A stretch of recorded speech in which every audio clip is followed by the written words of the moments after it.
Maintenant, on passe au professeur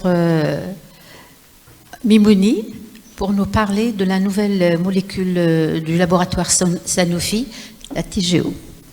À vous la parole, professeur Mimouni. Mes chers collègues, bonjour. C'est toujours un plaisir de nous retrouver à Schleuf et je remercie l'association des médecins de Schleuf de nous inviter à chaque fois. Et je remercie le laboratoire donc Sanofi qui nous permet de parler de ces insulines de deuxième génération. Alors pour commencer, c'est à propos de l'insuline Glargine U300, la basale de nouvelle génération pour répondre aux attentes des patients parce qu'il faut savoir qu'est-ce qu'on va avoir comme bénéfice à partir de cette molécule. Alors, on connaît le triumvirat donc du diabète sucré avec les 3 paramètres essentiels que nous devons donc surveiller, l'hyperglycémie basale, l'hyperglycémie postprandiale et puis l'hypoglycémie entre les deux qui pourrait éventuellement survenir en raison de la variabilité glycémique. On sait aussi que l'hyperglycémie chronique va charger bien sûr et glyquer, comme on le dit, les cellules et donc être responsable ou avoir pour conséquence les manifestations ou complications cardiovasculaires.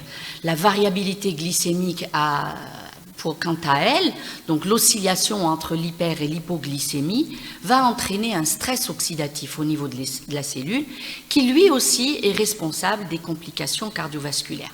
Donc parmi ces 3 paramètres, hyperglycémie basale, postprandiale et l'hypoglycémie, intervient un nouveau paramètre qui est la variabilité glycémique et on va voir comment on en est arrivé à le prendre en considération. Donc notre objectif thérapeutique, c'est d'être entre le bon contrôle glycémique et l'hypoglycémie, avoir un équilibre qui nous semble difficile. Mais, comme on dit chez nous, khairul umur awsatuha, et on va essayer de rester dans la bonne moyenne. Pourquoi? Parce qu'on a des effets qui sont positifs et des effets qui sont négatifs sur le patient lui-même tel qu'il perçoit le contrôle de la glycémie et éventuellement la survenue d'une hypoglycémie. Autant l'augmentation de la fréquence des hypoglycémies va entraîner une peur de cet même épisode d'hypoglycémie, va altérer la qualité de vie du malade et aussi de son entourage, va diminuer sa productivité parce qu'il va devoir récupérer après cet événement, donc qui est quand même une urgence métabolique aiguë. Ça va charger en coûts et en soins de santé les pavillons des urgences, les médecins responsables. Et puis au final, le malade aura tellement peur de cette hypo qu'il va réduire de lui-même l'adhérence à son traitement et malheureusement, ça va se traduire par une augmentation des complications. Ça, c'est l'effet négatif. Maintenant, si on obtient un bon équilibre par rapport donc aux hyper, aux hypos et à la variabilité, on va aboutir à une diminution des complications. Et ceci a été déjà en 98 évalué par le UKPDS, qui a montré qu'avec 1 point de moins de réduction donc de l'hémoglobine glyquée, on arrivait à réduire les événements de 21%, l'infarctus du myocarde chez les diabétiques de type 2 de 14%, et enfin les complications microvasculaires de 37%.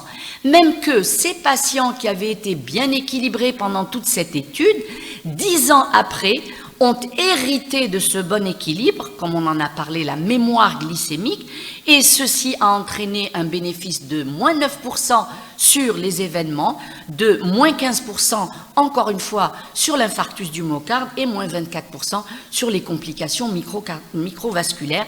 Tout ceci en améliorant bien sûr la qualité de vie puisque le patient avait moins de complications et en allégeant le coût de la santé puisqu'il y avait donc moins de visites aux urgences. Donc les deux impactent sur la qualité de vie et le coût des soins en général. On va parler de l'hypoglycémie maintenant. Elle est fréquente. Elle est 2 à 3 fois plus fréquente dans le diabète de type 1 que dans le diabète de type 2. Ici, on le voit, dans les diabètes de type 1, l'hypoglycémie ici est beaucoup plus élevée dans la journée et ici nocturne, alors que dans le diabète de type 2, elle est beaucoup moins fréquente. Elle augmente avec la durée ou l'ancienneté du diabète, qu'il soit de type 1 ou de type 2. Mais, comme on le sait toujours, d'après d'ailleurs la néphropathie diabétique ou les hémodialyses, c'est le nombre de diabétiques de type 2 qui fait la différence avec le type 1. Il est plus fréquent, le type 2 par rapport au type 1, et donc il y a plus d'épisodes d'hypoglycémie relatés chez les diabétiques de type 2 par rapport aux diabétiques de type 1, non pas en raison de leur fréquence, mais en raison du nombre de diabétiques de type 2. Alors, l'hypoglycémie, son impact, eh bien, elle fait peur. C'est un frein pour l'atteinte des objectifs et on l'a dit. Pour les raisons invoquées par les médecins d'après cette étude, c'est d'abord la peur de l'hypoglycémie et la peur de la survenue de l'hypoglycémie, donc de manière anticipée. Et pour le patient, eh bien, cette peur de l'hypoglycémie est également présente et elle impacte sur la vie sociale du patient en général, qui, avec cet épisode, fait connaître sa maladie à son entourage, à des gens qui ne le connaissent peut-être pas comme diabétique, etc., etc. Donc la peur de l'hypoglycémie, ça va être un obstacle important à la titration de l'insuline. Si le patient est sous insuline et qu'il fait une hypoglycémie, il ne va pas augmenter la dose d'insuline. Et ceci a été prouvé puisque chez les patients, donc l'obstacle à l'autotitration de l'insuline chez les professionnels de la santé, la peur de l'hypoglycémie est évoquée dans 74% des cas, alors que chez les malades, elle est également évoquée dans 37% des cas. Donc obstacle à la titration, raison fréquente d'interruption ou d'arrêt définitif de l'insuline. Interruption, ça peut être temporaire. Arrêt, ça peut être définitif. Il va revenir, il va dire « j'en veux plus de cette insuline puisqu'elle m'empêche de vivre une vie normale ». Eh bien, l'interruption de l'insulinothérapie en raison de l'hypoglycémie, c'est un tiers des cas, 33,4%. Et l'arrêt définitif, c'est également un tiers des cas pratiquement. Pour l'arrêt de l'insulinothérapie, c'est la cause de l'hypoglycémie. L'hypoglycémie reste donc toujours une préoccupation dans le traitement du diabète. Les patients qui souffrent d'hypoglycémie ont un risque plus élevé d'arrêt de traitement, d'hospitalisation en raison de cet accident métabolique aigu et de visite aux urgences. Tout ceci, si on était dans un pays où la médecine était coûteuse, chiffrée pour le malade, ça ferait des coûts élevés en soins de santé liés au diabète, toutes causes confondues. Deuxième considération, c'est la considération psychologique et comportementale qui est associée à ce traitement qui entraîne des hypoglycémies. Plus de 80% des patients qui ont vécu une hypoglycémie craignent d'autres épisodes d'hypoglycémie et donc c'est un élément majeur qu'il faut prendre en considération dans le traitement du diabétique. Donc la peur de l'hypoglycémie est un obstacle majeur à l'initiation. Vous avez bien des malades qui vous disent non, non, non, vous allez voir, je vais faire des efforts, mettre des relouches l'insuline pour le moment, je vais axer sur les mesures hygiéno-diététiques de manière plus sérieuse, mon traitement oral, etc. Je retarde l'insulinothérapie. Et puis, une fois installée, la titration. Non, non, non, mais zidlish la dose parce que le kon zidli, la glycémie. Donc la crainte d'un nouvel épisode hypoglycémique peut entraîner une détérioration du contrôle glycémique, puisque nous, on titre par rapport à une glycémie, un objectif glycémique et un objectif d'hémoglobine glyquée. Si c'est pour ne pas l'atteindre, eh ben on va avoir, comme ce qu'on a vu tout à l'heure dans l'IDMPS en Algérie, une moyenne d'hémoglobine glyquée à 8,4%, parce que les malades ne sont pas à une titration optimale. Pourquoi? Alors, il va y avoir une diminution du désir du patient pour le contrôle glycémique, et Gulkana, je préfère vivre maintenant une vie normale, plutôt que de me promettre que je ne vais pas avoir de complications. Une baisse de la volonté d'intensifier le traitement, il ne veut pas avoir plus d'insuline, une mauvaise observance des mesures hygiéno-diététiques, il va penser un peu trop à se resucrer ou alors à dormir avec une glycémie élevée par crainte d'une hypoglycémie nocturne, une adhérence compromise pour la prise des médicaments, et donc les patients qui ont eu une hypoglycémie ont tendance à cibler un taux de glucose nocturne plus élevé par peur de récidive d'hypoglycémie, surtout nocturne, et ceci va se traduire malheureusement par une augmentation du risque des complications ultérieures liées à ce déséquilibre qui semble être permanent. En tout cas, en pratique clinique, la peur de l'hypoglycémie est un obstacle courant tant à la titration optimale qu'à l'observance et à l'atteinte des objectifs avec de l'insuline. Cette étude qui a été faite donc dans plusieurs pays d'Europe et des États-Unis sur le contrôle glycémique des patients diabétiques de type 2 et le fardeau de l'hypoglycémie a intéressé donc 40 600 patients dans 5 pays européens et les États-Unis, et les épisodes d'hypoglycémie ont été identifiés grâce au dossier électronique, donc c'est assez précis. Eh bien, la réponse positive au traitement, 3 mois après le début de l'insuline basale, c'est-à-dire des malades qui ont atteint les 7%, est associée à un contrôle glycémique positif à long terme. C'est-à-dire, si dans les 3 mois, il a eu un bon résultat, jusqu'à 7% d'hémoglobine glyquée, il va le garder, ce bon résultat. Donc, quand le traitement est bien conduit au début, il va continuer à être bien conduit à la fin. Par contre, l'hypoglycémie au cours des 3 premiers mois après le début de l'insuline basale est prédictive du risque d'hypoglycémie à long terme au cours des 3 et 24 mois suivants. C'est-à-dire, s'il commence aux 3 premiers mois à faire des hypos, il va continuer à faire des hypos à 6 mois et même jusqu'à 24 mois. Et l'arrêt précoce chez les patients qui ont débuté une insuline basale est significativement plus fréquent chez ceux qui ont souffert d'hypoglycémie, surtout au cours de 6 premiers mois. Et donc, c'est on accepte ou on n'accepte pas, genre ça passe ou ça casse. On adhère à l'insuline ou on n'adhère pas en raison donc de son impact sur la qualité de vie.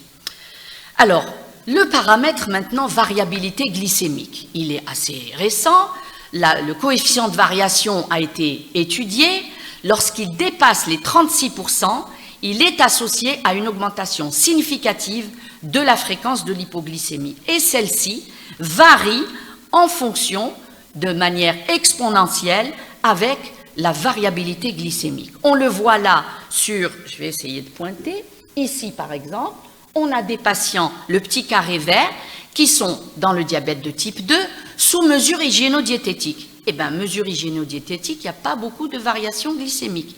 Mais lorsqu'on change de traitement et qu'on augmente et qu'on donne, par exemple, des inhibiteurs de DPP4, on passe au triangle. Lorsqu'on donne de l'insuline, l'hypoglycémie augmente encore, c'est le petit carré blanc.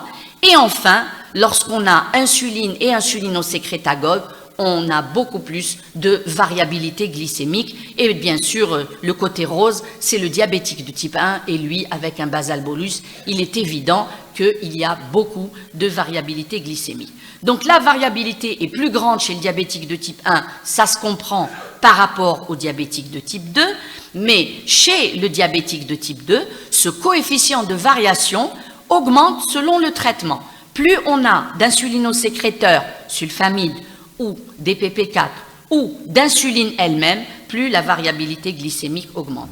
Donc l'hypoglycémie peut avoir un impact négatif conséquent sur l'autogestion du diabète par rapport aux patients. Donc il faut garder une certaine stabilité qui, dans le traitement du diabétique, semble primordiale puisque le contrôle glycémique, c'est le contrôle, ça veut dire bien maintenir la situation, consiste à trouver un équilibre entre l'atteinte de l'hémoglobine glyquée cible et la fréquence des hypoglycémies. L'un, on atteint, et plus on frôle l'atteinte, plus on risque d'hypoglycémie. L'atteinte de ces cibles d'hémoglobine glyquée est bénéfique pour le patient, ce pourquoi on essaye de l'atteindre, parce que ça réduit les complications vasculaires, mais souvent, lorsqu'on renforce le contrôle glycémique, eh bien, malheureusement, on augmente l'hypoglycémie. Il est donc essentiel que le traitement que l'on donne, c'est-à-dire l'insuline basale, que l'on donne est un profil de concentration stable et prévisible afin de ne pas aggraver les excursions glycémiques. Donc ce n'est pas de l'efficacité de l'insuline dont on parle. Toutes les insulines ont été efficaces. De l'insuline animale, Tasman, à l'insuline humaine, à l'insuline analogue de première génération, à celle de deuxième génération, elles sont efficaces. Parce que si elles n'avaient pas été efficaces, elles n'auraient pas été mises sur le marché. Ce n'est plus ce qu'on leur demande. On est en train d'affiner le traitement. On ne veut plus qu'elles soient seulement efficaces. On veut qu'elles soient stables, tout en étant efficaces. Et donc, une insuline basale stable et prévisible peut profiter aux patients de plusieurs manières. Comment? Eh bien, en simplifiant les schémas de dose. Donc, on va rester sur une seule injection par jour. On va aller bientôt à une injection par semaine. Réduire le risque d'hypoglycémie grâce à une action avec un pic plus faible. Atténuer la prise de poids, c'est ce que font les deuxièmes générations, et améliorer bien sûr la qualité de vie en réduisant les hypoglycémies. Alors, comment on va maintenant conduire notre traitement? La conduite du traitement, c'est deux périodes distinctes. La première, qu'on appelle la période d'initiation, c'est-à-dire c'est comme ça qu'on commence à donner de l'insuline, et de titration, parce qu'on commence avec une dose qu'on ne connaît pas encore si c'est celle qu'il faut au patient, et au fur et à mesure qu'il nous revient avec son cycle glycémique, on va faire ce qu'on appelle la titration, c'est-à-dire augmenter les doses. Cette période doit durer entre les 8 et 12 premières semaines du traitement par rapport à l'initiation. La deuxième période s'appelle la période de maintenance et donc c'est le rythme de croisière. Sauf incident particulier, la dose qu'on a obtenue dans la période d'initiation et de titration va être maintenue s'il n'y a pas de changement notable dans la vie du patient. Donc l'hypoglycémie et sa crainte sont une bonne raison pour titrer prudemment pendant cette période entre 8 et 12 semaines. Alors qu'est-ce qu'on va faire? On va mimer le profil de la sécrétion d'insuline des individus qui sont en bonne santé. On va essayer de faire avec l'insuline donc exogène ce que ne fait plus l'insuline endogène défaillante chez le diabétique de type 1 ou de type 2. Donc en haut, on a la glycémie qui augmente au petit déjeuner, au dîner, etc. Et en bas, normalement, la même sécrétion d'insuline devrait se faire. On aurait pu les superposer, mais on vous les montre chacune tout seul, la glycémie basale et l'insuline basale. Le but étant d'imiter la physiologie normale de l'insuline tout en offrant un contrôle stable de la glycémie. Et les analogues de l'insuline basale ont idéalement un profil pharmacocinétique et pharmacodynamique plus plat que les précédents pour contrôler le taux de glycémie basale à jeun. Alors, quels sont les défis maintenant par rapport à ce qu'on avait avant? Les besoins et les défis non satisfaits avec l'insulinothérapie basale qui ont donné naissance à cette recherche pour aboutir à une deuxième génération d'insuline, c'est que moins de 50% des patients diabétiques de type 2 insulinotraités étaient aux objectifs en raison des besoins non satisfaits. On avait une grande variabilité intra-individuelle de la glycémie, donc un profil pharmacocinétique et pharmacodynamique qui n'était pas optimal, une grande incidence de l'hypoglycémie, que ce soit à court et à long terme, et puis par rapport au comportement du patient, il avait toujours peur de l'hypoglycémie, de la prise de poids qui était associée à l'insuline, et donc on restait sur des doses sous-optimales, voire même un arrêt précoce de l'insuline, et donc on travaillait à contre-courant. Alors, la glargine 300, donc celle qui va bientôt être à notre disposition, semble offrir un profil pharmacodynamique plus constant, on la voit ici en vert, par rapport à l'ancienne, donc la Lantus en bleu, et prolongée, ça c'est dans le diabète de type 1. Et donc, à la même dose administrée, elle a une durée prolongée de l'action de l'insuline au-delà de 24 heures et un effet hypoglycémiant plus faible. Et là, lorsqu'on titre, donc après optimisation de la dose dans une autre étude, le débit de perfusion était plus constant avec la glargine, donc on a dû faire avec le clamp un débit de perfusion plus faible. Ah, déjà, la variabilité... 3 minutes. Combien? 3 minutes. 3. Je vais essayer de terminer. Donc la glargine 300 a démontré un contrôle glycémique constant dans les études qui ont été faites. Alors par rapport au programme édition, le basal bolus, le switch ou le basal oral, et donc on a obtenu chez les diabétiques de type 2 également une efficacité avec des hémoglobines glyquées similaires. Je vous ai dit, c'est pas ce qu'on cherchait. Elle va pas faire mieux que la Lantus. Non, on va faire plus confortable. Et donc, on a des hypoglycémies moindres avec la glargine, que ce soit à tout moment ou durant la nuit. Et dormir sans faire des hypoglycémies, que ce soit pour le malade ou pour le conjoint, c'est très confortable parce qu'il faut voir ce qu'ils nous relatent quand ils se réveillent avec leur conjoint en âge parce qu'il a fait une hypoglycémie. L'étude Bright a comparé les deux insulines donc de deuxième génération qui sont la glargine 300 et la dégludec. Alors, on a obtenu une diminution certes égale de l'hémoglobine glyquée, mais avec une hémoglobine glyquée similaire dans les deux groupes, mais la différence était que pendant la phase où on titrait, on a obtenu moins d'hypoglycémie avec la glargine U300. Alors, la variabilité était plus faible dans les profils pharmacodynamiques avec la 300 versus la dégludec, que ce soit à la même dose ou après optimisation de la dose. La variabilité glycémique a même été étudiée avec des CGN dans l'étude InRange. Les hémoglobines glyquées étaient similaires. D'ailleurs, l'étude de Bright a conclu beaucoup plus de similitudes que de différences entre les deux insulines de deuxième génération.